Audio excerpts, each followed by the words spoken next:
اچھا، اس بخاری اور دیگر کتب کے اندر جو حضرت عائشہ کی حدیث ہے جس میں ہے کہ ان کے پاس 2 لڑکیاں کچھ اشعار پڑھ رہی تھی اور دف بجا رہی تھی، تو حضرت ابوبکر ان کے حجرے میں داخل ہوئے اور رسول صلی اللہ علیہ وسلم بھی وہیں لیٹے تھے۔ ابوبکر کو اس کا علم نہ تھا، انہوں نے حضرت عائشہ کو منع کیا تو رسول نے فرمایا کہ لکل قوم عید وہذا یوم عیدنا، کیا اسے گانے بجانے کا استدلال کیا جا سکتا ہے؟ اگر نہیں تو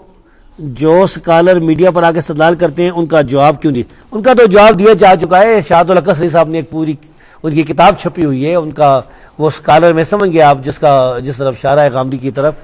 تو مسئلہ یہ ہے کہ یہ جتنی یہ حدیث میں الفاظ ثابت ہیں یہ ٹھیک ہے، دف بجانا عید کے دن یہ ثابت ہے تو دف بجانا جائز ہے، اس کے علاوہ اشعار اگر شرکیہ نہیں ہے تو پڑھنا جائز ہے۔ تو اس کے علاوہ گانے بجانے کی حرمت کے بارے میں صحیح حدیث موجود ہے، نبی کریم صلی اللہ علیہ وسلم کی ایک حدیث صحیح بخاری میں یستحلون المعازف، آپ نے فرمایا یعنی قیامت کی نشانیوں میں سے کچھ ایسے لوگ ہوں گے جو گانے بجانے کے آلات کو حلال سمجھیں گے،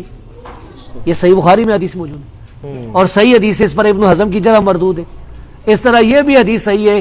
جو سیدنا عبداللہ بن عباس رضی اللہ تعالیٰ عنہ سے مسند احمد سنن ابی داؤد وغیرہ میں کہ نبی کریم صلی اللہ علیہ وسلم فرمایا الکوبہ تو حرام، کوبہ طبل ڈولکی یہ حرام ہے۔ اس کے علاوہ اور بھی ہے،